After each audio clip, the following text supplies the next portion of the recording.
भारत के सबसे महान स्वतंत्रता संग्राम सेनानी शहीद भगत सिंह भारत देश की महान विभूति है। मात्र 23 साल की उम्र में इन्होंने अपने देश के लिए अपने प्राण न्योछावर कर दिए।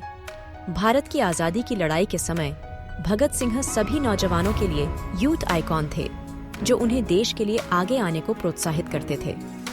भगत सिंह सिख परिवार में जन्मे थे।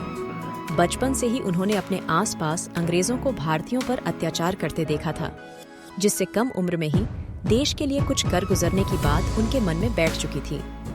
उनका सोचना था कि देश के नौजवान देश की काया पलट सकते हैं, इसलिए उन्होंने सभी नौजवानों को एक नई दिशा दिखाने की कोशिश की। भगत सिंह का पूरा जीवन संघर्ष से भरा रहा। उनके जीवन से आज के नौजवान भी प्रेरणा ग्रहण करते हैं। उनके जन्म के समय उनके पिता किशन सिंह जेल में थे।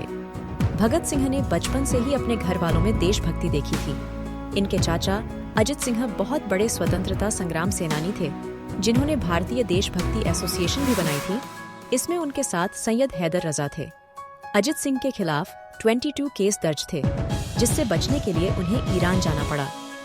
भगत के पिता ने उनका दाखिला दयानंद एंग्लो वैदिक हाई स्कूल में कराया था।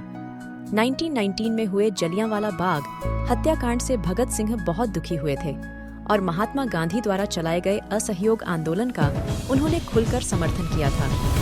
भगत सिंह खुलेआम अंग्रेजों को ललकारा करते थे और गांधी जी के कहे अनुसार ब्रिटिश बुक्स को जला दिया करते थे।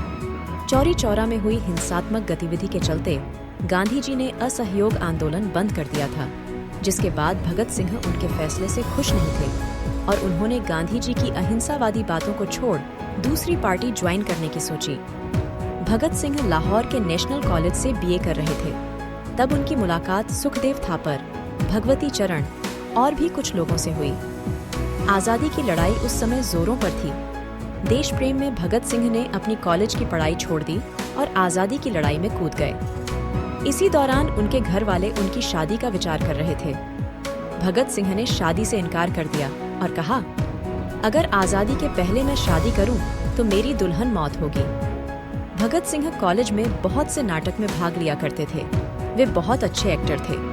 उनके नाटक स्क्रिप्ट देशभक्ति से परिपूर्ण होती थी, जिसमें वे कॉलेज के नौजवानों को आज़ादी के लिए आगे आने को प्रोत्साहित करते थे, साथ ही अंग्रेजों को नीचा दिखाया करते थे।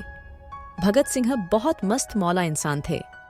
अधिक जानने के लिए कृपया पार्ट 2 देखें। Please like, share, comment and subscribe.